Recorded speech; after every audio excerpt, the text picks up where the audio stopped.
ahabul biqa'i ilallahil masajid, tempat yang paling dicintai Allah adalah masjid.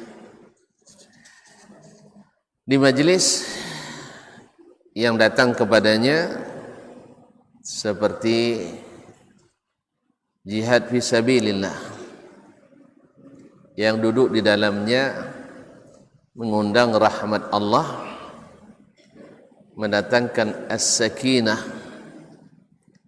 dan dikelilingi oleh para malaikat, serta majlis ini menjadi majlis yang dibanggakan Allah kepada para malaikatnya di langit. Dan di akhir dari pertemuan kita nanti, Allah Subhanahu wa taala katakan kepada kita, qumu maghfuran lakum, berdirilah kalian dalam keadaan diampuni dosa-dosa kalian. Dan itu tanpa kecuali. Sebab dalam riwayatnya ada yang malaikat yang berkata, ya Rabb, inna fihi fulanan innama kana ya'ti li hajah. Di situ ada si fulan datang hanya untuk kepentingannya, bukan untuk ngaji. Kata Allah Subhanahu wa taala, ulaika qaumun la yashqa bihimul jalis. Mereka itu adalah suatu kaum, siapapun yang duduk dengan mereka tidak merugi. Oleh itu mari kita bersyukur, mudah-mudahan majlis ini menjadi salah satu majlis yang dicatat dalam sejarah kehidupan kita, sehingga di akhirat nanti di saat catatan dibuka menggembirakan kita. Allahumma amin. Oleh itu mari kita bersyukur sekali lagi, karena memang tak banyak yang dapat. Kita sedikit aja yang dapat, sebagian besar tak dapat, karena tak tergerak. Dan itu sebenarnya karunia Allah SWT bagi kita di saat hati kita digerakkan untuk hadir di majlis-majlis kebaikan. Ma'asyiral muslimin wal muslimat, al hadirin wal hadirat, wal musyahidin wal musyahidat. Kemudian selawat dan salam kepada baginda Rasulullah sallallahu alaihi wasallam yang telah mengajarkan kepada kita agama ini dengan lengkap dan sempurna, dari alif sampai ya, dari A sampai sampai Z, Masya Allah. Jadi tak seperti kata imam kita Asy-Syafi'i rahimahullah, tidak ada suatu perkara apapun yang datang kepada umat Islam kecuali dalam kitabullah dan sunnah Rasulullah sallallahu alaihi wasallam sabilul huda fiha, ada jalan petunjuk di dalamnya. Nah, tentu saja ada yang tahu, ada yang tidak. Orang-orang yang Allah berikan karunia ilmu, mereka diberitahu, dan kita yang belum menjadi seperti mereka belajar kepada mereka. Ma'asyiral kiram, para hadirin wa hadirat yang mulia, masih dalam bab atau pelajaran tentang syurutus salah. Itu pelajaran tentang syarat-syarat salat. Barangkali masih banyak yang lupa pelajaran tempoh hari, karena 2 bulan kemarin tak dapat datang. Nah, sampai mana saja? Lalu lupa, itu dia. Belok, ya lagi ngaji deh. Dia lalu lupa. Nah. Syarat sah salat. Jadi ada dulu kita sebutkan, ada syarat sah, ada syarat diterima. Syarat sah ini ibaratnya adalah syarat administrasi.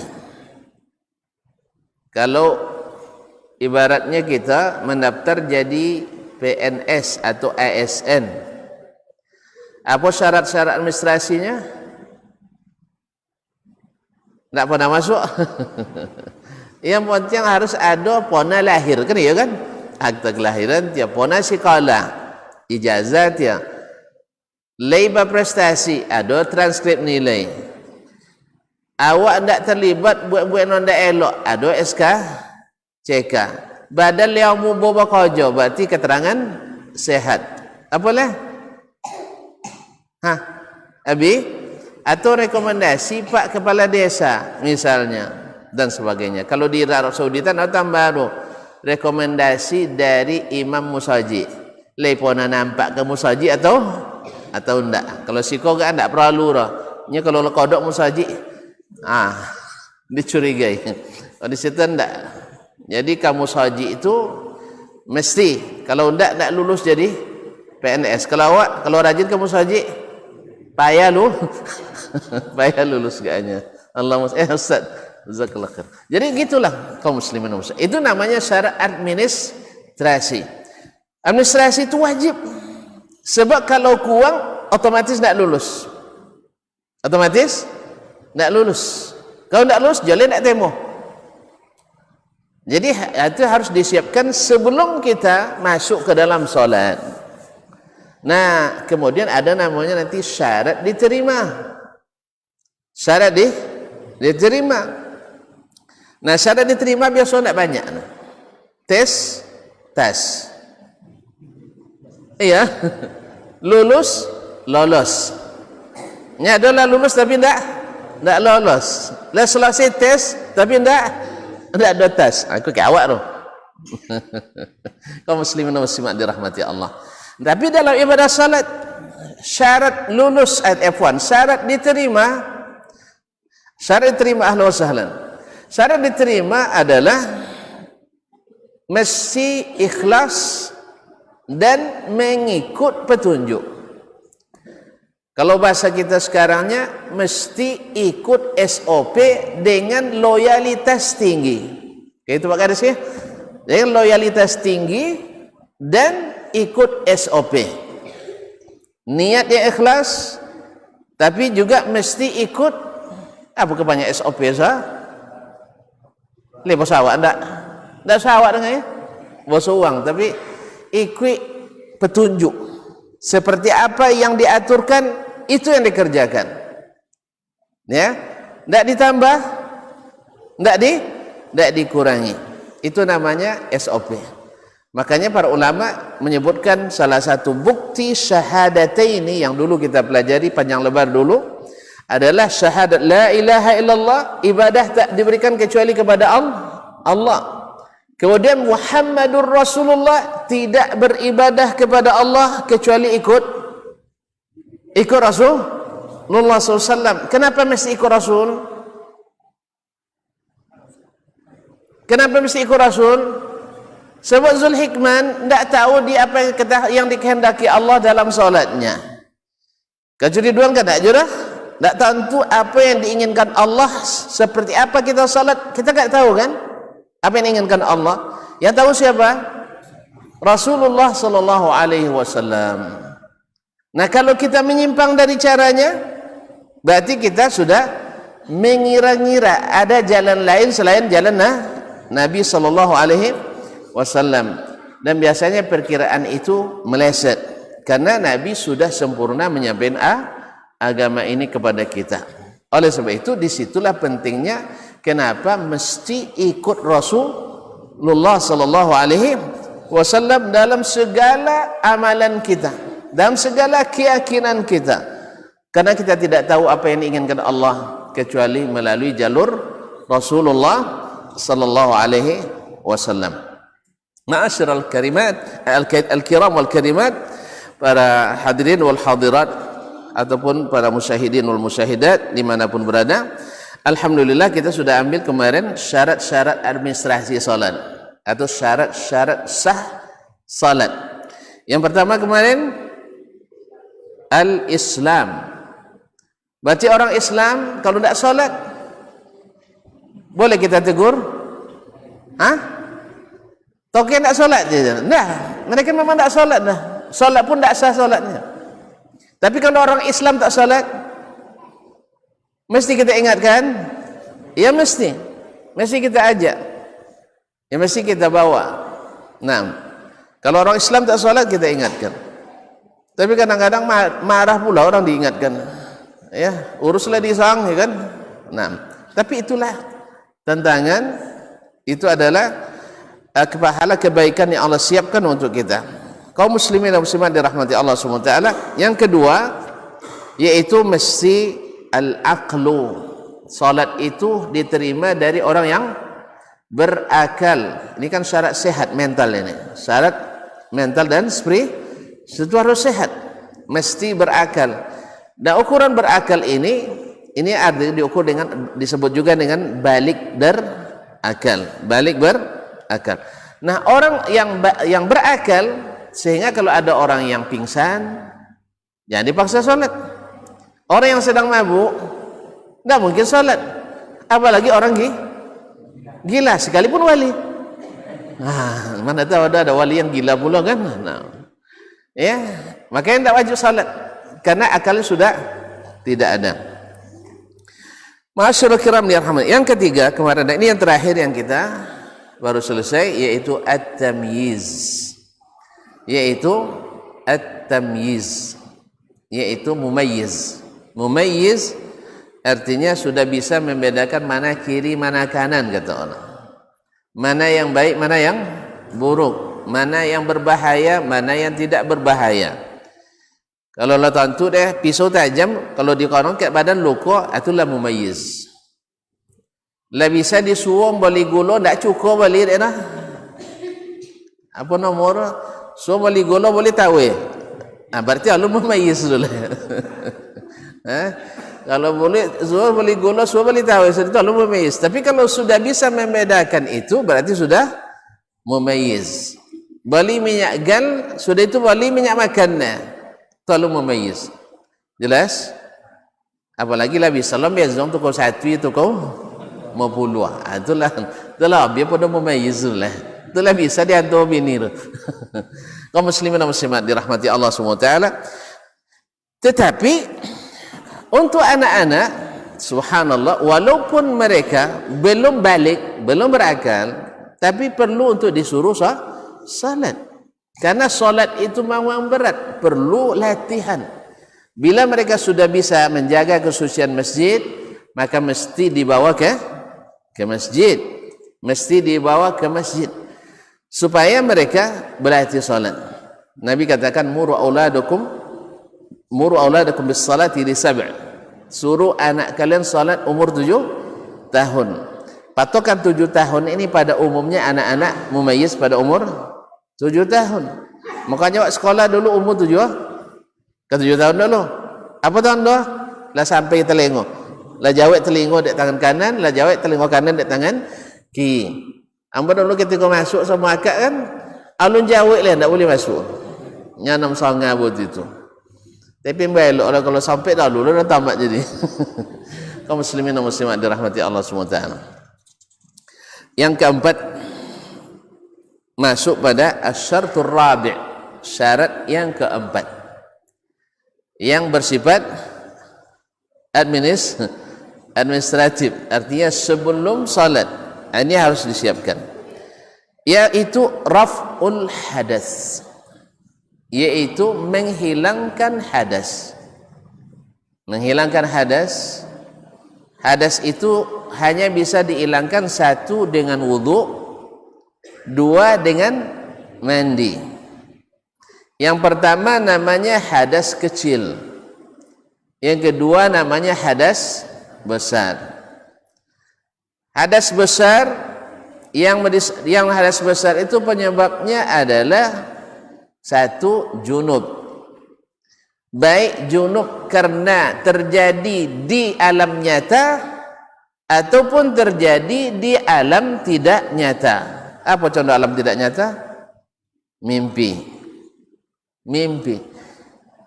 Tapi ada bekasnya. Ini namanya hadas besar. Atau disebabkan oleh haid atau nifas.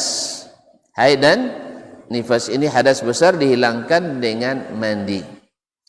Dan tata caranya dijelaskan dalam sunnah Nabi SAW seperti yang disebutkan oleh para fuqaha secara singkat.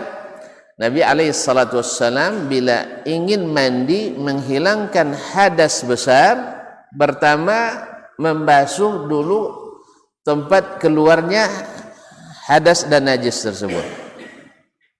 Setelah itu beliau berwudu seperti wudu akan salat. Wudu akan salat seperti apa? Yaitu membasuh kedua tangan di luar bejana sebanyak 3 kali. Lebih terkhusus lagi di saat lepas sesudah bangun tidur. Itu lebih tekankan ketika bangun tidur, basuh tangan di luar bejana, di luar tempat wudu itu. Setelah itu berkumur-kumur 3 kali, istinsyaq, masukkan air ke hidung dan mengeluarkannya 3 kali, kemudian membasuh muka 3 kali, kemudian membasuh tangan sampai siku, tangan kanan sampai siku 3 kali, kemudian membasuh tangan kiri sampai siku 3 kali, mengusap kepala dari pangkal depan sampai ke tengkuk dan balik lagi ke depan. Selepas itu langsung diusap telinga sekali. Karena mengusap itu wallahu alam yang banyak syariatnya adalah 1 kali, bukan 3 kali. Walaupun dalam beberapa mazhab seperti mazhab Syafi'i rahimahullah membasuh atau basuh telinga sampai 3 kali dan juga mengusap kepala 3 kali. Tapi yang wallahu taala alam yang paling rajih, yang paling kuat dalilnya hanya satu kali. Sebab 3 kali itu hadisnya riwayat Imam Al-Baihaqi dan Ad-Darqutni dan didhaifkan oleh para ulama. Kemudian membasuh kaki kanan 3 kali sampai mata kaki, kemudian kaki kiri 3 kali sampai mata kaki. Ini selesai wudu. Nah, setelah itu beliau membasuh atau menyiramkan air ke kepalanya 3 kali, dan setelah itu baru menyiram bagian tubuh sebelah kanan, kemudian sebelah kiri dan seluruh tubuhnya. Inilah mandi selesai. Nah, siapa yang berwudu sebelum mandinya dan tidak batal lagi dalam wudu, maka tak perlu berwudu lagi setelah mandi wajib. Nah, siapa yang berwudu sebelum mandi, ya kan dia sudah buang hajat sebelum mandi nih. Ya, buang hajat, buang air kecil, air besar. Habis itu dibasuh dengan bersih, setelah itu berwudu seperti wudu salat, lalu mandi. Nah, selesai mandi, boleh dia melambatkan basuh kaki tadi di akhir mandi. Ya, misalnya wudu tadi sampai hanya mengusap kepala dan telinga, habis itu basuh kaki terakhir. Itu juga boleh. Di antara cara mandi Nabi alaihi salatu wassalam. Nah, bila tak batal lagi wudunya di dalam mandi tadi, nanti kan pelajari lagi membatalkan wudu ya. Misalnya buang air lagi. Kan ada orang sebagian kalau asal kena air mandi mesti buang air kecil lagi. Kalau enggak mandi namanya. Walaupun sebelumnya sudah buang air kecil. Atau juga sebagian apabila sudah kena air mesti nak buang angin. Maka yang seperti ini dia mesti berwudu lagi setelah mandi. Tapi kalau tidak, dia tidak mesti berwudu, wudu tadi sudah cukup baginya. Ma'asyiral kiram wal karimat yang dirahmati Allah Subhanahu wa taala, ini binisbati li hadas al-akbar, hadas besar, yaitu dihilangkan dengan mandi. Kemudian ada namanya hadas kecil. Hadas kecil di antara penyebabnya adalah ya batal wudu. Segala yang batalkan wudu namanya hadas kecil. Seperti buang angin atau buang air kecil dan besar, atau menyentuh wanita yang tidak mahram. Ya, di sini ada perincian oleh ulama, ada yang mensyaratkan mesti dengan syahwat. Kalau menyentuh biasa, misalnya suami istri bersentuhan tidak ada syahwat, maka tidak batal wudu. Ya, ini menurut mazhab Imam Ahmad dan Imam Malik. Tapi kalau menurut mazhab Imam Syafi'i, tidak, asal bersentuhan batal wudu sekalipun tanpa syahwat. Wallahu taala alam, yang kuat di sini adalah mazhabnya al-jumhur, bahwasanya selama tidak dengan syahwat tidak batal wudu. Wallahu taala alam. Perinciannya ada dalam kitab-kitab fikih para ulama kita. Nah, ini hadas kecil bila atau orang yang pingsan membatalkan wudu, atau muntah atau mabuk, ini juga membatalkan wudu kita, mesti di wudu kembali. Nah, dalam keadaan tidak ada air atau ada air tak memungkinkan memakai air, tidak memungkinkan pakai air, itu dua keadaan. Air ada tapi tak ada untuk diminum. Air ada, bila dipakai berwudu tak mungkin minum, maka yang didahulukan adalah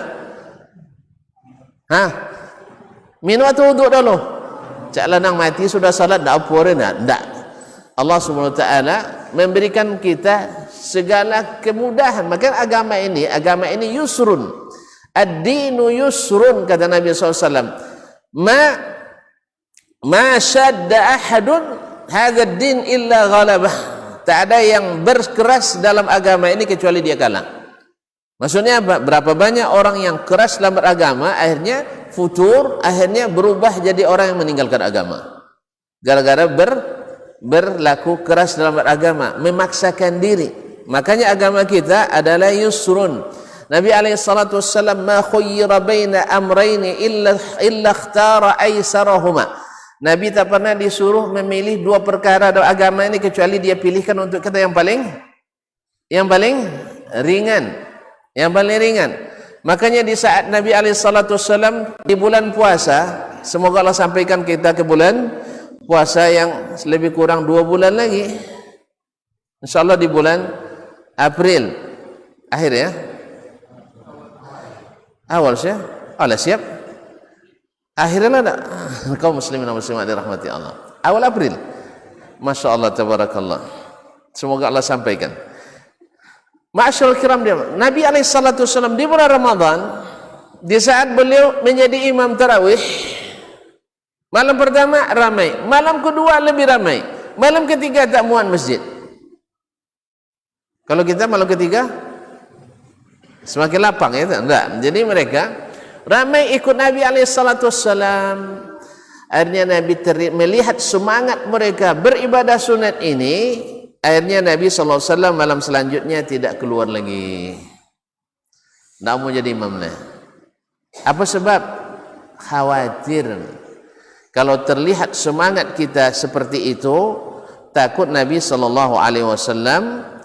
hal itu diwajibkan, karena wahyu kan masih turun, maka Nabi SAW khawatir diwajibkan. Kalau diwajibkan kita tak sanggup, kan tak tolak dah? Makanya awak semakin ke ujung semakin maju.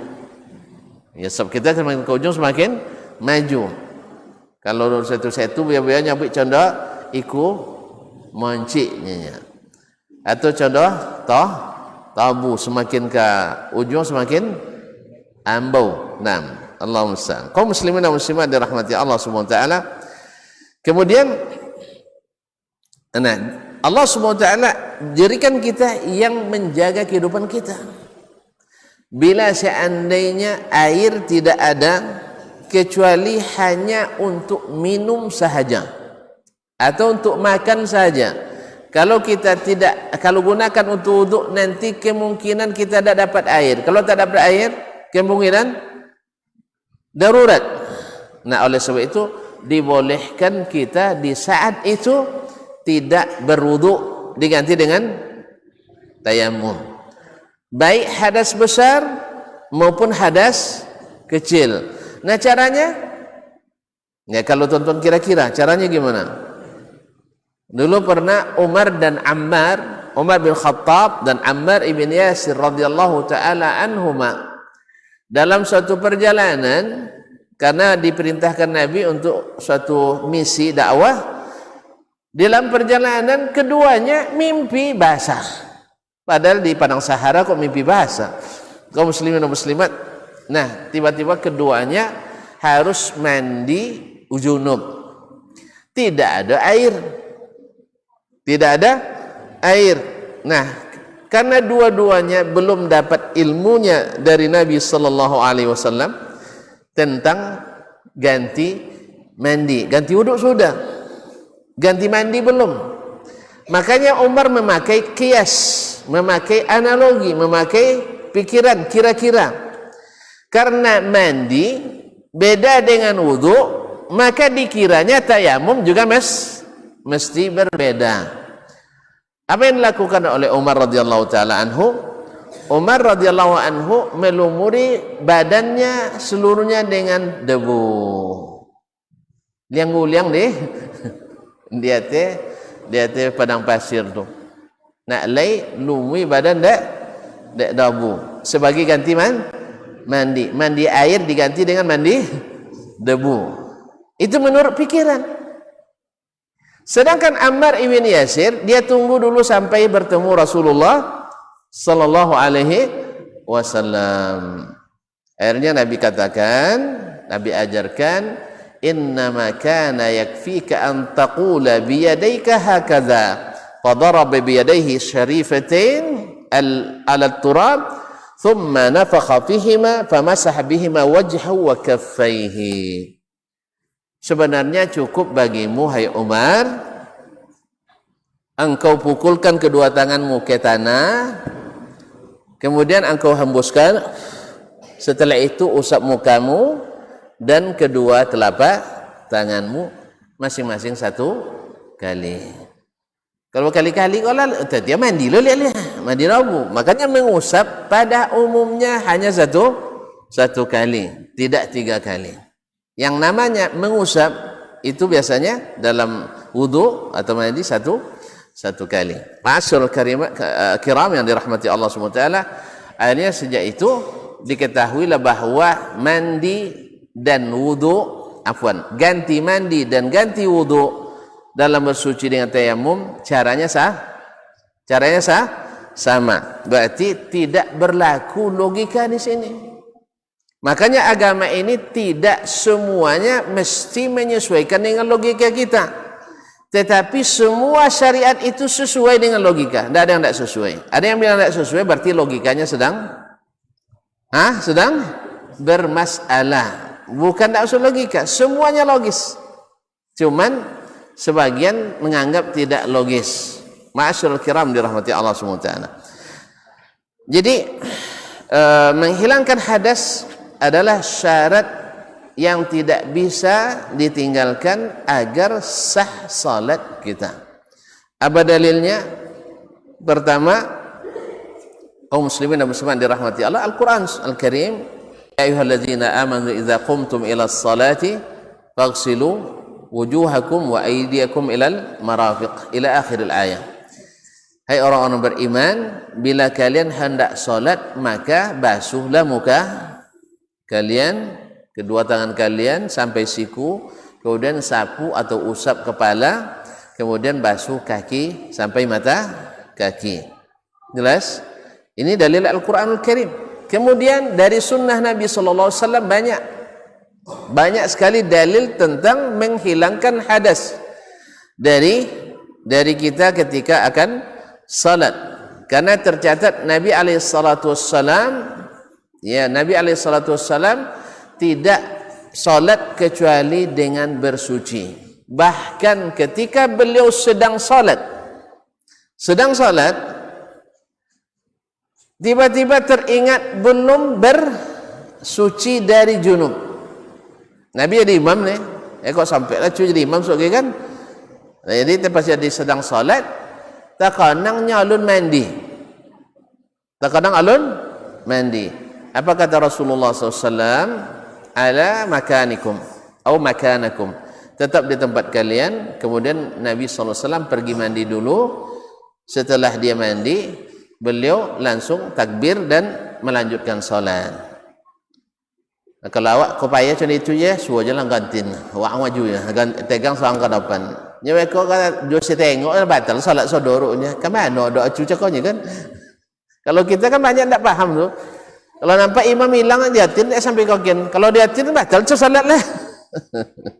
Oleh sebab itu, maka ada dua macam imam berhalangan dengan al-bina, yaitu imam kembali ke solatnya tadi, atau istikhlaf, atau menyuruh yang lain menggantikan. Ya, so? Tapi syahid Nabi SAW bahkan dalam solat teringat syaratnya tadi belum, akhirnya Nabi melengkapi syarat itu dulu, dan Nabi kan tidak ada yang menggantikannya. Nabi tidak ada yang menggantikan, tidak mau sahabat. Kalau asal Nabi masih ada, sahabat tidak mungkin menggantikan beliau, kecuali di saat Nabi tidak ada, seperti dalam suatu kisah Nabi SAW pergi mengurus masyarakat yang bertikai. Nah, karena yang namanya bertikai itu lama bondiang kan, terlambatlah Nabi SAW, dah tunggu-tunggu tak datang-datang, tunggu 10 menit datang, 20 menit datang, 30 menit datang, hampir habis waktu asar beliau juga belum.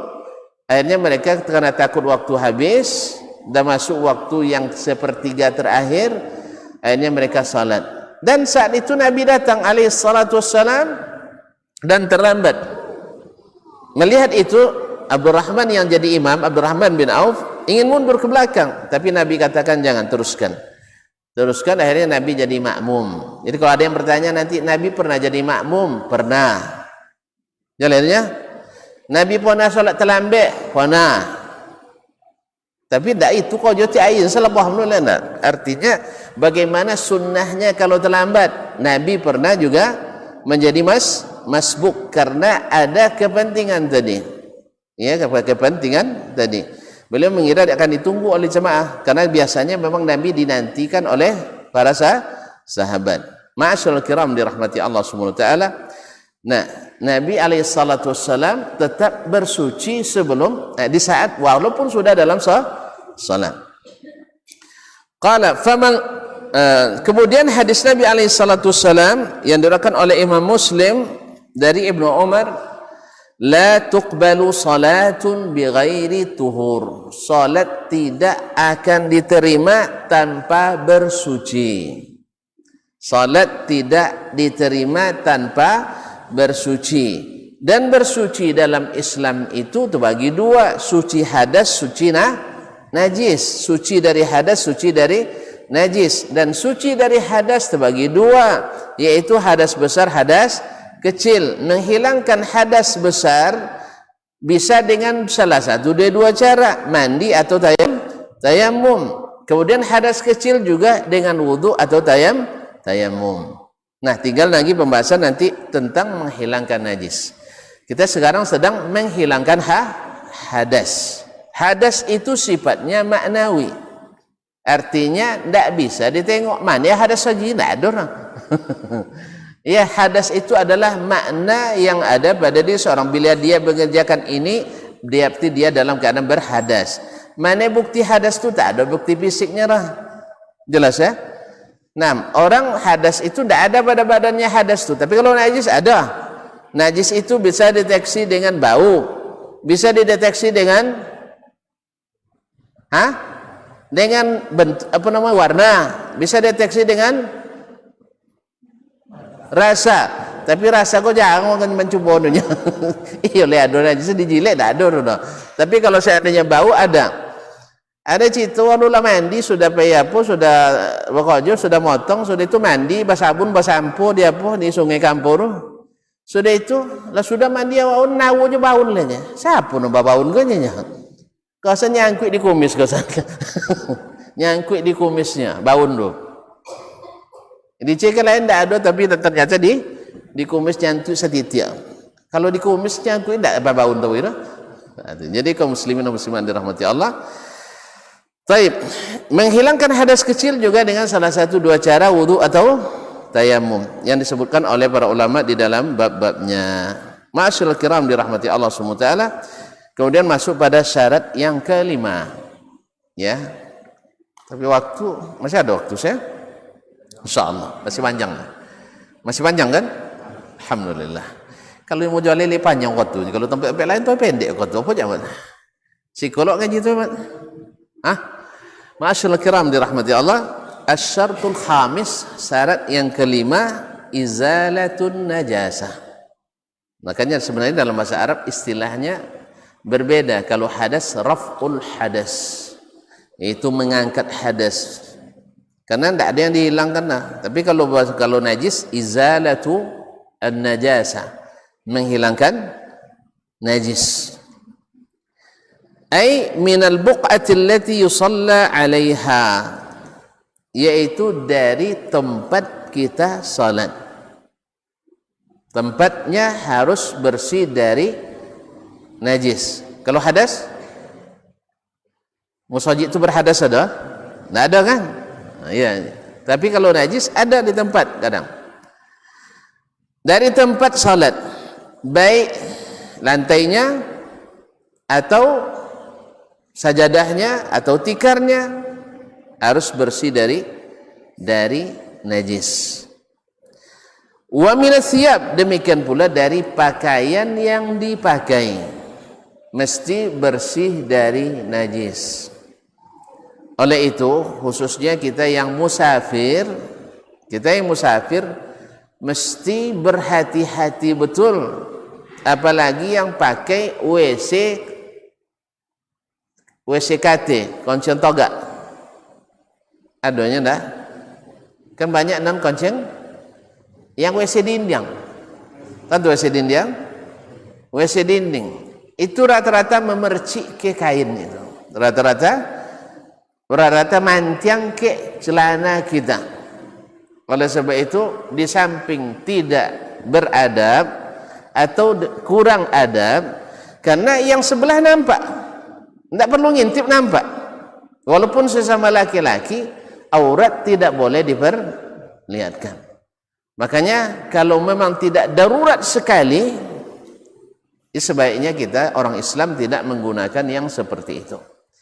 Alhamdulillah baik di bandara, di terminal ada yang seperti itu, tapi ada juga yang tertutup.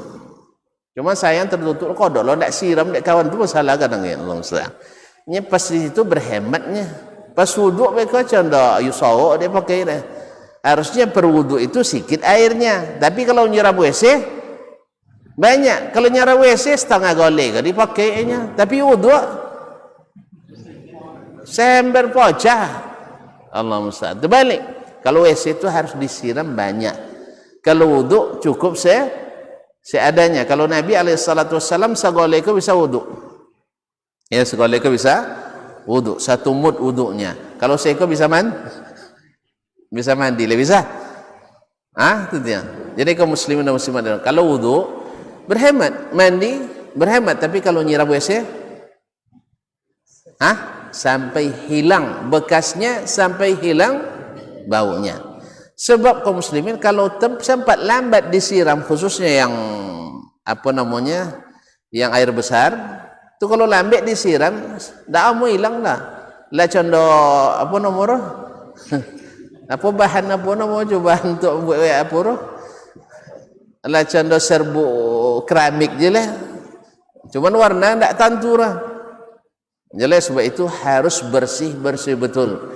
Yang kedua, jangan sampai air WC itu sampai ke tempat kita berwuduk.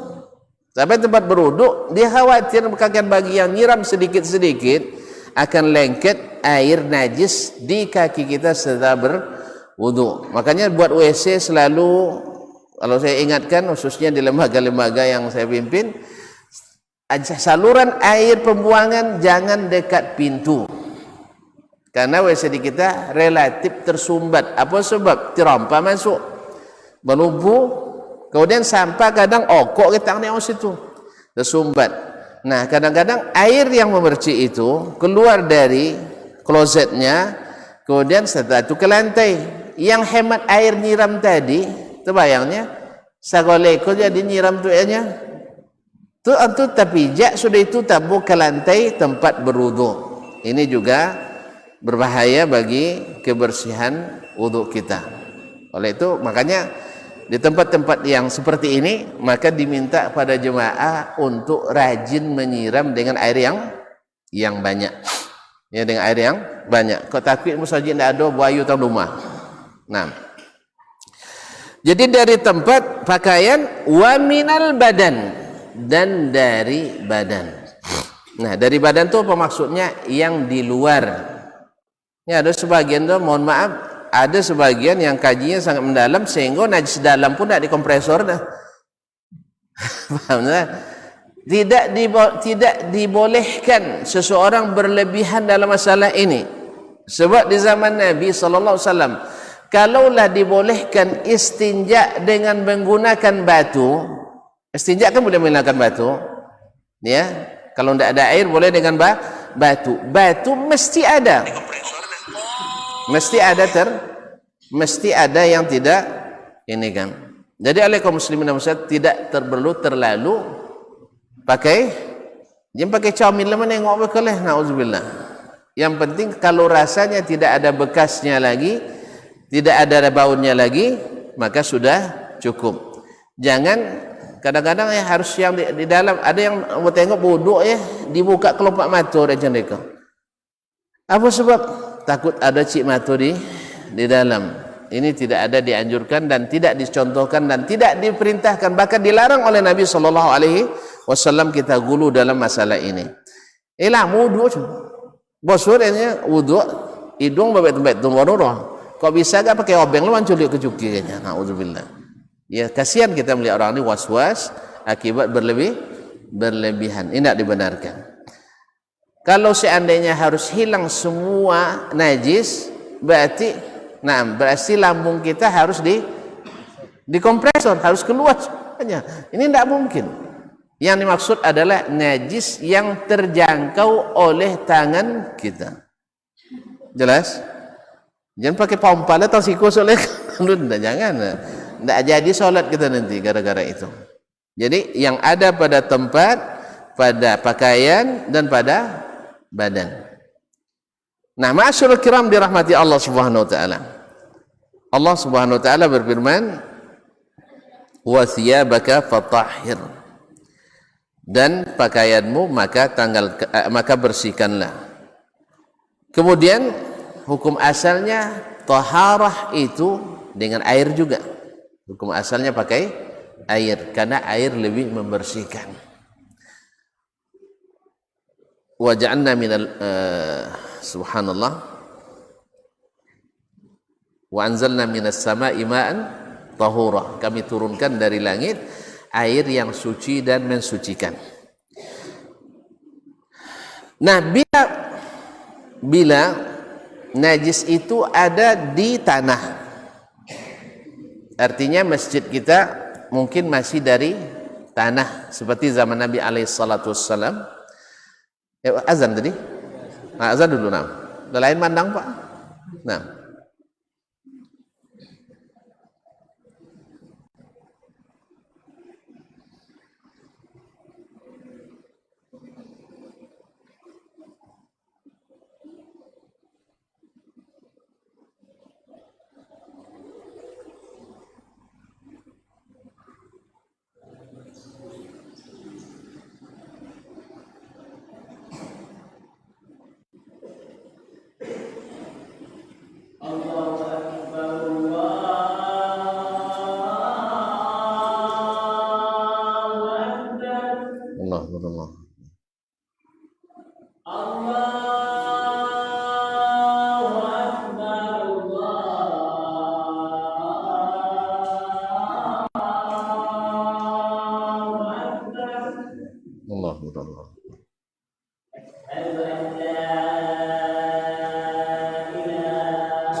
Masya Allah.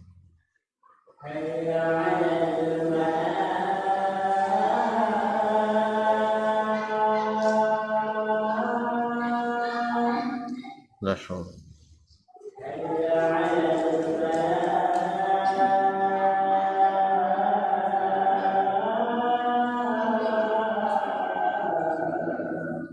Masya Allah.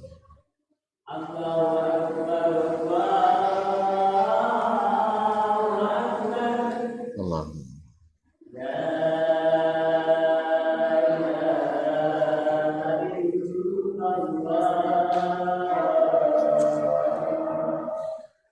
Nah, salat.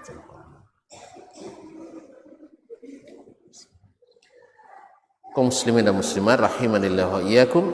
Tadi najis yang ada pada tempat dihilangkan, yang ada pada pakaian dan juga pada badan kita. Nah, yang ada pada tempat seperti pada zaman Nabi SAW, para sahabat melihat seorang A'rabi, seorang laki-laki Badui, pergi ke sudut masjid, buang air dia di situ. Maka sahabat teriak, mahwah, artinya kalau bahasa kita, hoi hoi, gitu ya. Lalu Nabi SAW mengatakan, da'u, biarkan dia. Sebab kalau dalam kondisi seperti itu dia cegah dan dia lari, justru semakin sulit untuk membersihkan, lebih menyulitkan. Untung kamu ayu sudah itu disogan tu lain, semakin payah. Yang kedua, dan itu berbahaya bagi orang itu, karena orang yang sedang buang hajat tiba-tiba terhenti, itu berakibat buruk bagi kesehatannya, akibat buruk bagi kesehatannya. Makanya menahan buang hajat, menahan buat hajat besar dan kecil dilarang, bahkan dalam solat. Bahkan dalam solat, salah satu hal yang membolehkan kita meninggalkan solat adalah buang hajat. Bila tuan-tuan dalam solat nak buang hajat, boleh tinggalkan solat. Atau sebelum solat kita harus terasa nak buang hajat, maka pergilah buang hajat dulu.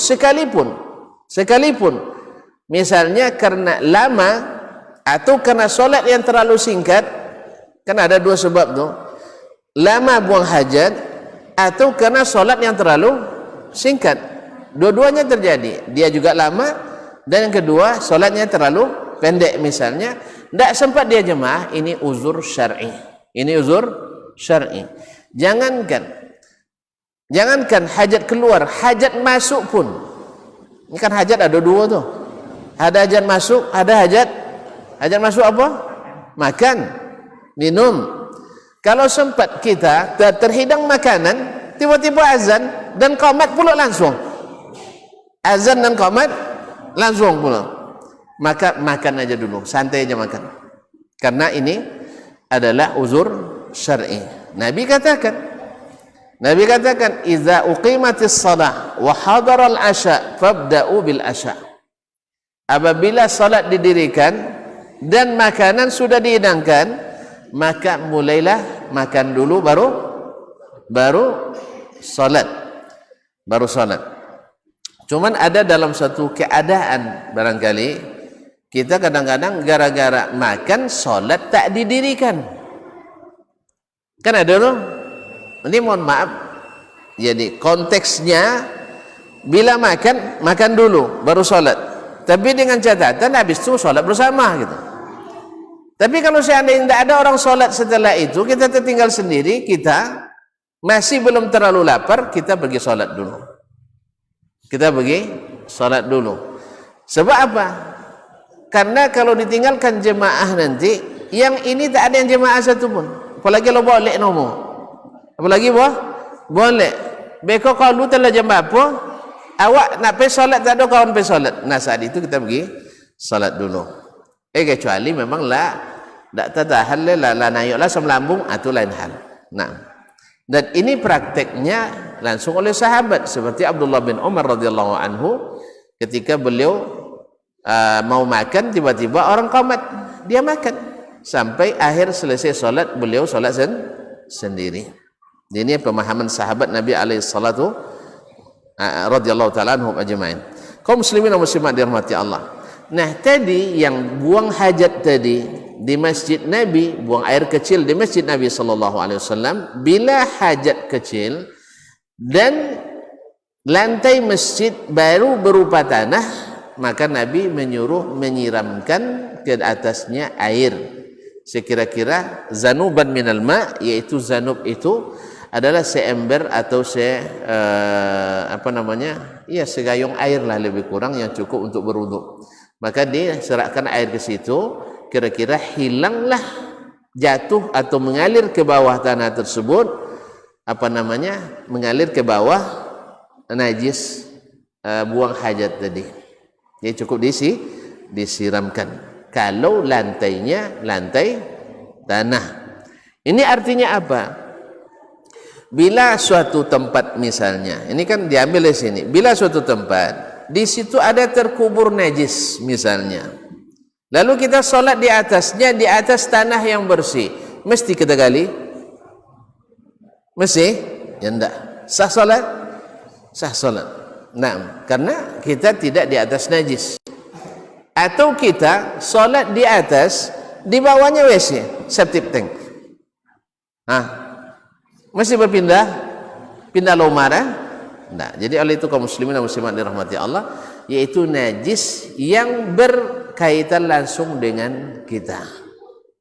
Yang kedua, yang terdapat pada pakaian. Nabi alaihi salatu wassalam pernah salat jadi imam. Dan di zaman Nabi, pada umumnya Nabi salat kalau tidak pakai sandal, pakai sepatu.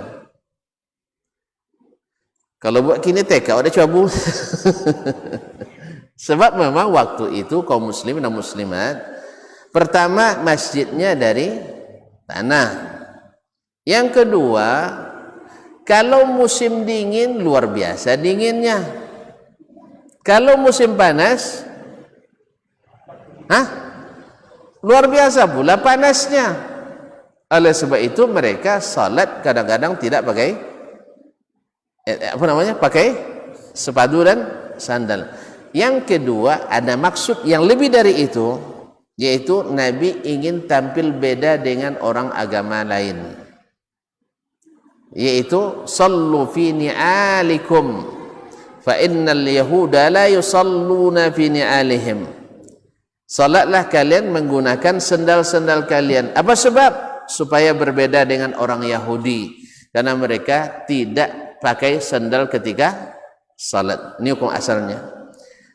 Jadi Nabi itu pakai trompa juga harus babezo juang non muslim. Apa kerja berarti ayo boleh sama? Boleh sama ayo? Ya enggak.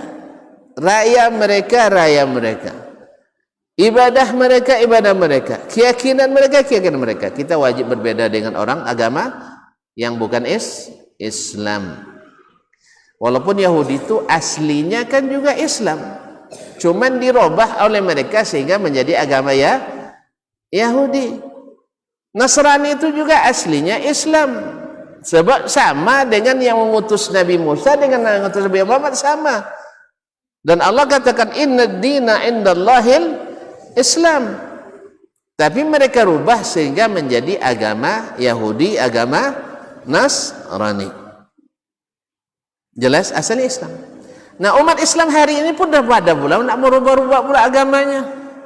Enggak cukup hanya dengan Islam, nak dinambah nama Islam ini, Islam itu, Islam Mujalai, Islam Suboji, Islam Dayak. Tak boleh? Islam Ubwa, Islam Gam-Gam, Islam apa boleh? Kisangku, Islam Nusantara, Islam dan sebagainya. Umat Islam pun dah mulai, karena memang betul kata Nabi SAW, la tattabi'unna sunana man kana qablakum. Kalian besok nak mengikut pula cara beragama orang-orang sebelum kalian, sejengkal demi sejengkal, sehasta demi sehasta, Bahkan kalau masuk pun ke lubang biawak, mereka kalian ikut pula masuk. Tonton tahu kalau lubang biawak, nak tahu pergilah masuk dalamnya. Bau luar biasa dan berbelok-belok jalan di dalamnya. Susah memang masuknya itu, tapi kita akan masuk. Jadi makanya agama ini ikutilah Islam yang diturunkan Allah dan diajarkan Rasulullah sallallahu alaihi wasallam. Jangan dikotak-kotakkan. Islam Indonesia mesti seperti ini. Ahlus Sunnah Indonesia mesti seperti ini. Di mana dalilnya itu? Yang ada Islamnya Rasulullah sallallahu alaihi wasallam. Dimanapun, nak di Indonesia, nak di Tobek, nak Suboji, nak di Pai, nak di Bawo, nak Kik Sangku, nak Sungai Tonang, nak Kampung Gadang, nak Pulau Lawe, apa lah sudah itu saya? Merawai, Uwai, tu Arangkinang, Ona, dan seterusnya. Semuanya harus sama. Islam itu satu aja. Islam yang didakwahkan oleh baginda Rasulullah sallallahu alaihi wasallam. Adapun pemahaman-pemahaman boleh saja berbeda, tapi jangan dikotakkan bahwa sesungguhnya Islam Indonesia mesti bermazhab ini, mesti beraliran ini. Di mana dalilnya? Enggak ada. Yaitu adalah untuk ini cara syaitan untuk merusak kita.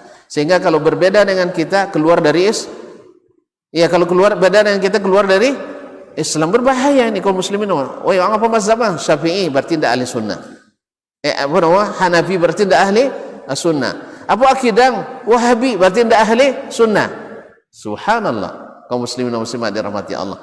Ini adalah cara-cara syaitan untuk memecah belah kita dan dibisikkan kepada para aulianya sehingga mempersempit Islam yang luas ini. Islam itu luas tanpa batas teritorial dan politik, tanpa dibatasi dengan status-status sosial dan sebagainya. Islam masuk ke semua lini.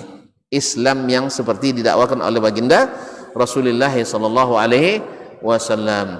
Sehingga dengan demikian, andainya di Indonesia ini ada yang berpamat mazhab Hanafi, Muslim Imam Abu Hanifah enggak? Asah Islamnya apa enggak? Sah, biarkan mereka nak Hanafi. Ini nak bermazhab apa mazhab Syekh? Maliki. Maliki misalnya. Imam Malik Muslim apa enggak? Pengikut Imam Malik Muslim apa enggak? Boleh enggak tinggal di Indonesia? Ya boleh, biarkan aja dia Maliki. Oh, kacau umat. Siapa yang kacau? Dari dulu di Makkah tu ada 4 mazhab orang solat. Ya, yang bikin kacau itu adalah memaksakan kehendak kita pada orang. Itu yang bikin kacau. Tapi kalau memberi kebebasan, bebaskanlah. Berdakwah silakan. Antum Hanafi ya? Di sini Hanafi tidak banyak, nanti kamu dikucilkan. Silakan, itu tidak ada masalah. Antum Maliki bagusnya tinggal di Madinah aja misalnya kan. Pergi ke Madinah, lama tinggal Madinah aja. Nah, anda tinggal Madinah?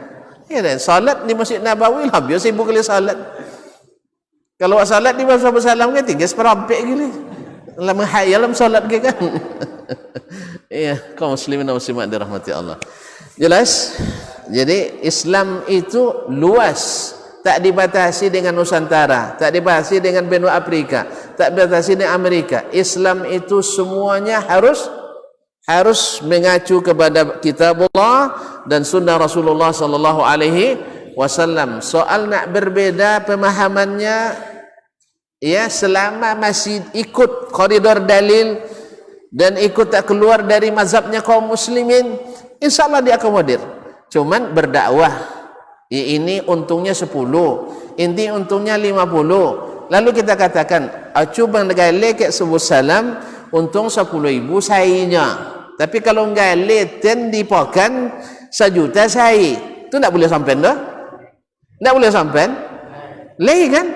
Misalnya baca doa iko buatan Dasman. Ya kan? Kalau iko baca doa buatan Nabi, bukan buatan, dicontohkan Nabi Muhammad sallallahu alaihi wasallam. Iko pasti ditemo, iko luntan tule. Mana boleh didakwakan? Boleh apa enggak? Boleh apa enggak? Boleh. Menunjukkan ini ajaran Nabi, ini ajaran bukan Nabi, itu wajib supaya umat tidak tertipu. Soal diterima, dia tidak terima resiko. Kadang kalau wangi nyampen kan? Apa tak sampen? Kalau tak siapkan wangi je sampen. Cuma kalau tidak disampen berdosa pula.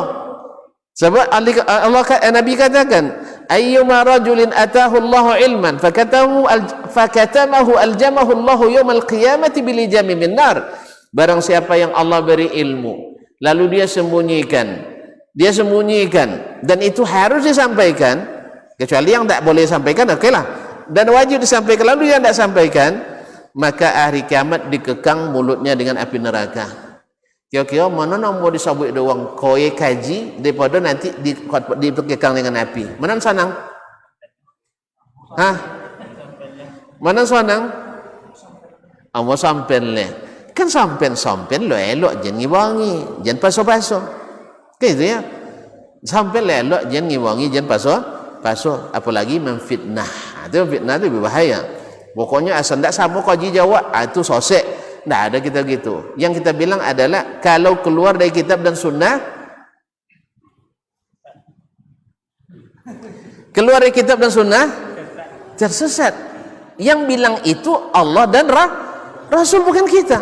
Kita hanya menyampaikan, ya, wa anna hadza sirati mustaqiman fattabi'u. Inilah jalanku yang lurus, ikutilah. Wala tattabi'us subula. Jangan ikut jalan-jalan yang banyak. Fatafarraqa bikum an sabilillah. Au sabilih. Sabilillah. Sabilih. Jangan ikut jalan yang banyak, nanti kalian terpecah belah atau tercerai-berai dari jalan Allah. Nah, itu kata Allah. Dan Nabi membuat garis di tanah. Lalu ini jalanku yang lurus, ikut ini. Dan di kiri kanan dibuat garis-garis kecil oleh Nabi SAW. Ini subulus syaitan. Ini jalan-jalan yang bilang syaitan siapa? Nabi SAW. Tidak boleh sampai dah. Lagi kan? Ya. Cuman kok nak lambun kena. Itu aja kan? Ya, lambun kena. Misalnya menyebut orang tak Muslim yang mau selain Islam non Muslim, yang menyimpang dari sunnah sebut non sunnah. Dia sebut bid'ahnya bid'ah sakit palono kau deh. Tapi kalau sebut non sunnah selesai. Atau kena omongi pada orang sudah itu resiko. Resiko sebab Nabi pun kena wangi, Allah pun kena wangi dek hamba-hambanya. Ya kan? Kan Allah kena wangi deh. Di debat dengan Quraisy, laula nuzila hadzal Qur'an ala rajulaini minal qaryataini azim. Kenapa ala rajulin minal qaryataini azim? Kenapa Al-Qur'an ini tidak diturunkan Allah ke seorang pembesar dari dua negeri Mekah atau Taif?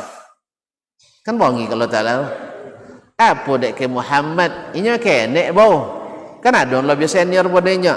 Kan ada lebih senior dari Imam Muhammad sallallahu alaihi wasallam. Tak wangi nomor. Wangi kalau Ta'ala, wangi. Orang Quraisy juga mengatakan, andainya agama ini benar, Al-Quran ini benar, maka turunkanlah hujan batu ke kami. Diancam Allah Ta'ala dah untuk membuktikan benarnya itu. Jadi oleh sebab itu kaum muslimin dan muslimat dirahmati Allah, Nabi Musa alaihissalam pernah ngadu ke Allah Ta'ala. Musa ngadu ke Allah Ta'ala alaihissalam. Apanya? Ya Rabbi, innan nas yaquluna fiyya ma laysa fiyya. Orang banyak memfitnah saya. Nandak dan buat sabui dan buat, nandak dan suruh sabui suruh. Berapa cara Allah Ta'ala? Apanya Allah Ta'ala? Lam aj'al zalika li fa kaifa aj'alu lak. Saya tak jadikan orang semua suka sama saya, masa aku jadikan semua orang suka pada kamu. Tembok je lah Musa padu kan. Makanya Musa kena bubu tak Musa? Musa kena bubu. Dek Musa salah tu doang tu. Dek Musa salah? Tak. Nabi harus meninggalkan Mekah. Dek Nabi salah? Tak. Tak lambui Nabi nyampen? Lambui Nabi nyampen? Lambui. Tapi non manemo koye. Itu masalah manemo koye. Oleh sebab itu kaum muslimin dan muslimat yang dirahmati Allah SWT, mudah-mudahan agama ini selalu sampai, karena memang tujuan daripada dakwah itu hanya sampai, bukan semua orang mengikuti. Intinya Islam itu mudah. Islam itu mudah, sehingga Allah berikan solusi-solusi terhadap kesulitan, dan jangan dipersempit. Islam itu luas. Ya, sebagaimana kita katakan bahwa para ulama juga berbeda pendapat, kita juga boleh berbeda berbeda pendapat. Jangan paksa orang untuk sependapat. Kita aja yang semazhab juga ada sependapat genang. Semazhab aja tidak bisa sependapat semuanya. Oleh itu kaum muslimin dan muslimat dirahmati Allah, kembali kepada ini, kalau seandainya tanah lantainya maka kita siramkan. Kemudian ketika Nabi SAW tadi kan salat pakai sendal ya.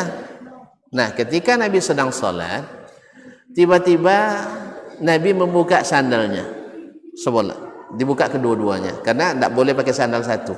Ini ingat juga kaum muslimin, Nabi membuka kedua sandalnya terompah dalam salat karena dipakai sebelah tidak boleh, ada larangan memakai sebelah terompah. Kalau tidak pakai kedua, tinggal kedua, kecuali orang cacat itu urusan lain ya. Sebelah tidak bisa pakai lah, misalnya tidak bisa kita terompah dan sebagainya. Tapi kalau hukum asalnya sendal harus dipakai dua-duanya atau ditanggalkan dua-duanya. Maka Nabi tanggalkan sendalnya. Melihat Nabi dalam salat menanggalkan terompahnya, sahabat semua ikut menanggalkan terompah. Dikiranya itu sunnah, kan belum disebutkan kan, masih mengira itu sunnah Nabi SAW. Selesai salat, Nabi sampaikan, kenapa kalian tanggalkan sandal kalian? Kalau nampak sandal baiti di samping kan? Nala tidak macam itu. Kata mereka, ra'aituka takhla'una 'alaika ya Rasulullah. Kami melihat engkau menanggalkan sandal, kami tanggalkan. Lalu Nabi sebutkan alasannya, inna Jibrila atani. Jibril tadi datang kepadaku. Fa akhbarani bi anna fi ihdana alayya qadha. Dia sampaikan bahwa di salah satu sandal saya terdapat najis. Maka saya buka sandal tadi. Dibuka sandal, letakkan sebelah kiri beliau. Nah, asyrul kiram yang dirahmati Allah, berarti kalau ada najis dalam pakaian kita dalam salat, ya, kalau membukanya tidak membatalkan salat, buka saja. Misalnya di kopiah, mana tuan tu tadi pas mendukung anak tang tepalo kosan bocor pampersnya. Kan kono kepala deh, kan kono kepala deh. Nah, itu dia. Awak mandi tadinya, cuman kopian tak bah. Mandi lainnya, tapi kopian tak bah. Tak bah basuh, tak bah cuci. Air tak bah salat. Manolah baun enggak agaknya. Ya, mano bah baun. Dalam tangan cina itu tak konang mosong kopiah tadi. Kono dek. Apa je amat? Kau wang pemandang sudah. Kaum muslimin dan muslimat, habis baterai. Jadi sampai mana tadi? Nah, kalau ukuran jadi ruang. Kalau pakaian kita bernajis dalam salat, teringat dalam salat, contoh tadi, awak tadi dukung anak, ya kadang batang hati palu kan? Ya enggak? Awak pakai kopi haji tadi, sudah itu kosan siram deh, atau bocor pampersnya. Kalau dulu dah kena pampers orang dulu dah. Ya langsung je ke kepala. Jadi pas apa tadi mandi tak konangnya, kopiah tak terkonang. Akhirnya tak bawa kopiah pergi solat. Terbawa peci kita solat. Dalam solat ada bau-bau pesing dikit ya. Apa namanya bahasa awak? Ayang itu, bau ayang itu. Apalah ayang enggak bersoji, enggak senanitan, enggak masuk ke bau ni tu kita bayang pertama kan. Tapi tidaklah mungkin jauh. Angin tang sitan. Angin dari sitan tiba-tiba apa? Atau pintu tertutup, tidak mungkin. Akhirnya teringat, oh astagfirullah, kopiah. Ambil, langsung diletakkan tempat yang lain. Tapi jangan benda uang. Ya, apa namanya, diletakkan di sebelah kiri kita. Di sebelah kiri kita. Dan itu salah apa namanya sunnah seperti itu, dan tidak perlu diulang salat karena ada kaidah, ya, kaidah dari hadis Nabi SAW, innallaha rafa'an ummati al-khata'a wan nisyan. Allah tidak memberikan dosa bagi umatku karena memuliakanku, karena salah dan karena lupa. Nah, al-khata' wan nisyan, kata ulama, yaj'alanil mawjuda kal ma'dum. Salah dan terlupa menjadikan yang ada seolah-olah tidak ada. Najis ada kan? tapi terlupa atau tersalah, maka seolah-olah tidak ada. Andainya, ini andai nih, tuan-tuan perempuan solat, misalnya di baju ada kena najis, tapi tidak ingat sama sekali, tidak terkonang mosong bernajis dah. Awaklah solat je lah, tiba-tiba assalamualaikum warahmatullah, assalamualaikum warahmatullah, lah selesai zikir, lah sudahlah makan tinggai. Sudah itu astagfirullah, tadi bernajis. Apa hukum? Ulang salat ya? Tidak mesti diulang. Karena lupa dan salah menjadikan yang ada seperti tiada. Walaupun masalah ini khilaf di antara ulama, ada yang mengatakan kalau dalam waktu mesti diulang lagi. Tapi jumhur mengatakan tidak diulang. Contohnya Nabi tadi. Nabi awal solatnya bernajis tak? Bernajis. Tapi beliau tahu? Tidak tahu kan? Tidak tahu dia khata. Khata itu kan karena tidak tahu. Akhirnya dimaafkan yang seperti itu. Boleh? Tapi kalau latakanang dalam salat, itu tidak buka orang, tidak lapen. Itu batal salat. Harus diulang salat. Mana tuan tu kadang najis itu kan sosan dia nak baju diam. Awak nak buka lah baju maluan ke uang. Tawinnya salat. Gitu. Tawinnya salat. Kalau begini salatnya tidak sah. Bahkan kalau diteruskan berdosa. Kalau diteruskan berdosa. Makanya jentok kita malu ke uang nanti tawinnya salat. Sehingga salat tidak sah. Dan kalau terjadi seperti itu mesti diulang kembali. Mesti diulang kembali karena kita sudah tahu. Tapi kalau tidak tahu sampai selesai, maka salat kita sah dan dimaafkan karena lupa dan salah menjadikan yang ada seperti tiada. Tapi sebaliknya, balik ke syarat yang keempat tadi, yaitu hadas. Awak salat ternyata alun wudu. Lah sudah salat potongan deh, alun tadi biar semayang leh. Apa cara? Ulang salat, wudu dan ulang salat. Apa sebab? Li'anna al-khata' wa nisyan la yaj'alanil ma'duma kal mawjud. Sebab lupa dan salah tidak menjadikan sesuatu yang tidak ada seperti ada. Kebalikan tadi. Ya, kebalikan tadi. Yang ada tidak ada tidak menjadi ada, tapi yang ada seperti tidak ada. Jelas? Contoh dalam kehidupan, ya, awak misalnya botang. Ini alun bayu lah. Lupa asal bayu atau alun bayu. Nah, contoh itu macam apa kah? Hukum asalnya alun di bayu. Kecuali ada bukti. Mosong ikeh buktinya. Kalau zaman kini kan seadangnya. Tinggal dia apa? Dia pun nomor screenshot nomor. Dia apa dipoto aja kan? Iya. Fotonya pas mana mau piti loh. Nah, kan fotonya mau piti. Akhirnya enggak nampak dah cu. Tanggal 20 Januari 2023. Mana tentu tak capek bayu kan? 2023. Nah, 2023 nya jam sekian sampai di situ. Itu bukti.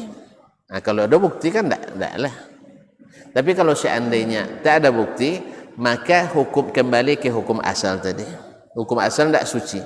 Maka kita ulang kembali salatnya. Wallahu taala alam. Baik, dan bila seandainya contoh awak lantai musajid, awak berkeramik atau pakai moket atau apa namanya kah? Sejadah, karpet ya.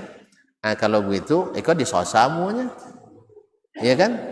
Kan disosamu lantai dibasuh, yang tidak turun lah. Sebab dia tidak turun. Maka juga harus hati-hati. Jangan air yang sedikit itu langsung dipel sudah apa? Itu memindahkan aja semuanya. Jadi sebaiknya di tempat itu saja diselesaikan. Pertama dilap dulu. Dia langsung bekanya maaf dia najis itu mungkin sagole kan, sudah itu disiram je ke sember, menyebar ke lain sudah. Enggak. Dilap dulu yang basah itu, kemudian dibersihkan dengan apa, kemudian baru dengan air kebersihan di sel, mudah-mudahan demikian tidak menyebar ke tempat yang lain. Wallahu ta'ala alam. Nah, ini baru kita sampai syarat yang ke-5. Ulang. Pertama, ketiga, memayis. Yang keempat, menghilangkan lima. Dulu itu suasana sunnah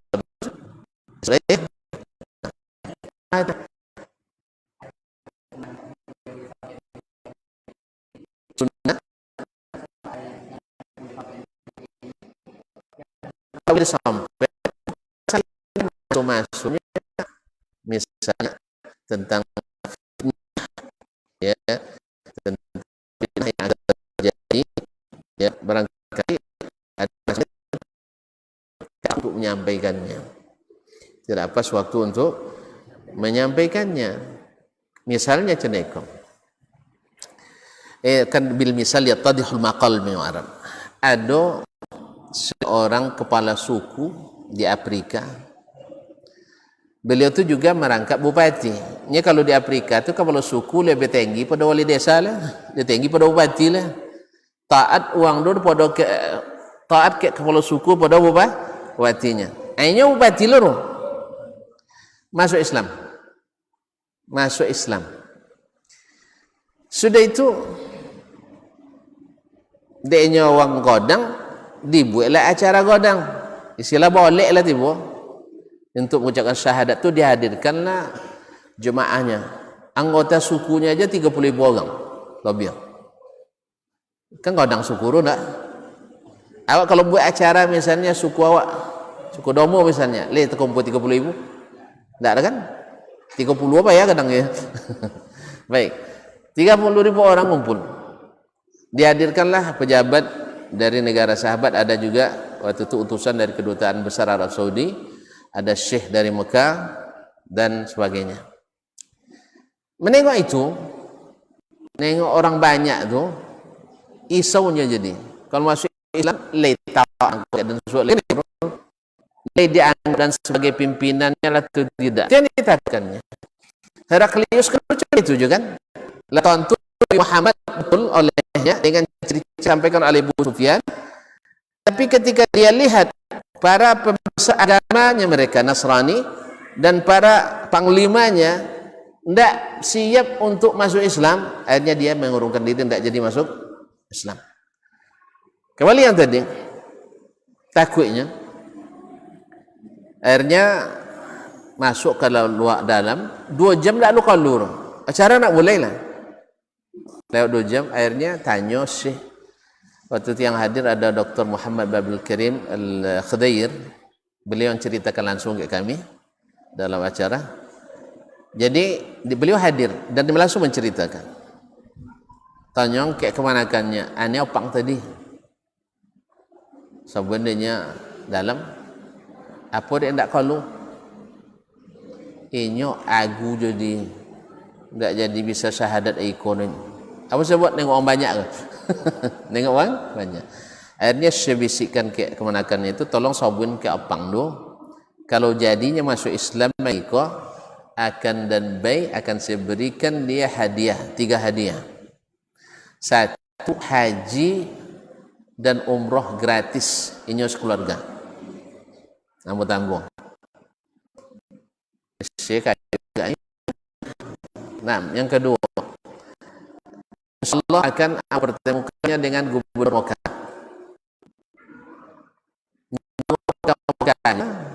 Langsung amunya lihat. Subhanallah. Mungkin ini berkat doa Nabi Ibrahim alaihissalam, waj'al af'idatan minan nasi tahwi ilaihim. Jadikan hati-hati manusia itu condong kepada mereka. Jadi siapa pun rindu Mekah rupanya. Tonton tak dah? Hah? Subhanallah, kalah dah Pak.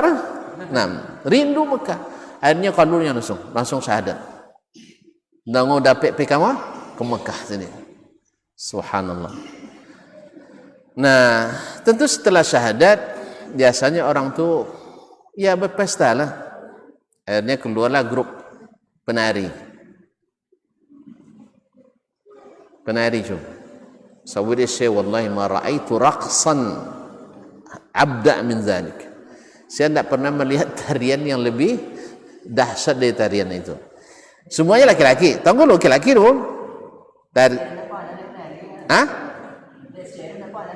Iya itu ya. Juga Afrika tuan-tuan tahulah. Acu Michael Jackson di mana? Dari Afrika. Siapa lagi? Tidak tentu dia. Pokoknya yang banyak nari itu kan di situ. Biasanya gang musik suka hiburan. Tengok, banyak tarian di mana? Dia kesenangan duit tu dia payah duit. Dia payah duit. Awak? Iya juga kan? Dia senang duit, dia payah duit. Jadi terpaksa kreatif orang-orang yang musikin tu untuk buat hiburan. Ya, dai yang tadi dengan sebab inya dengan izin Allah masuk Islam bupati tadi, bisa angkat syekh. Iko kalau sudah iko biasa tiba lo enggak di nari lesenya. Kalau jantan kan tak apa nuru kan? Nanti nah. Jangan syekh tak boleh nari dek. Allah musta'an. Akhirnya apa kata syekh? Iko tak boleh sabut kini kan? Paham cernya? Iko jangan sabut kini longnya. Tak lo jadi masuk Islam dia katanya. Murtad lewat dia ke? Sebab beliau orang tu lahir dari dunia seperti ini. Bila ada pesta mesti nari.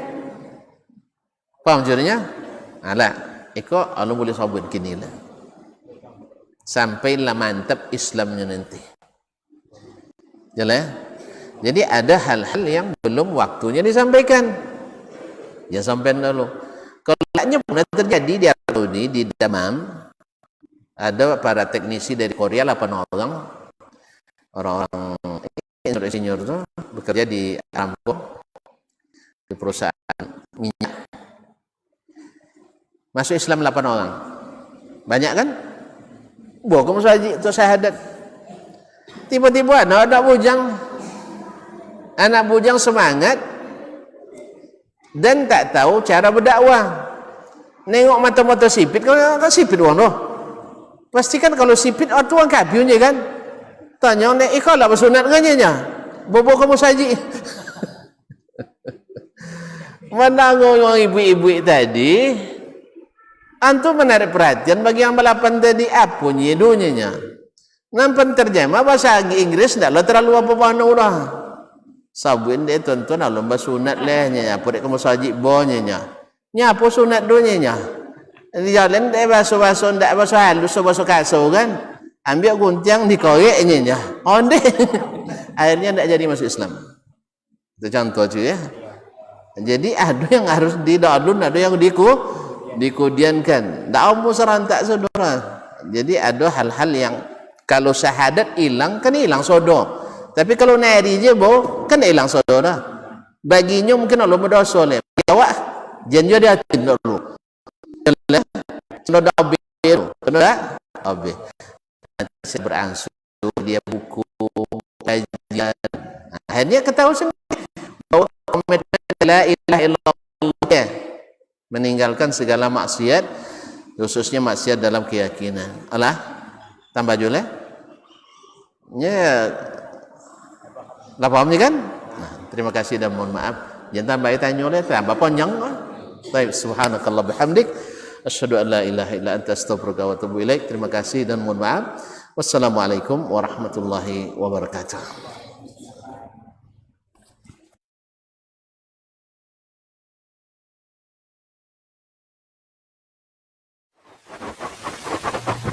Barometer amal kita saleh tak salehnya di salat kita. Bila salat kita ikhlas dan sesuai dengan sunnah Nabi SAW, maka insya Allah amalan yang lain mengikuti. Ini aktivitas ini membantu saya di akhirat atau akan menyulitkan saya di akhirat. Kalau seandainya perbuatan itu ternyata akan menyulitkan kita di akhirat kelak, tinggalkan perbuatan itu. Anta ni'mal jund. Kamu adalah sebaik-baik prajurit. Coba lihat. Kamu adalah sebaik-baik prajurit. Maka tujuannya adalah menghancurkan kehidupan rumah tangga.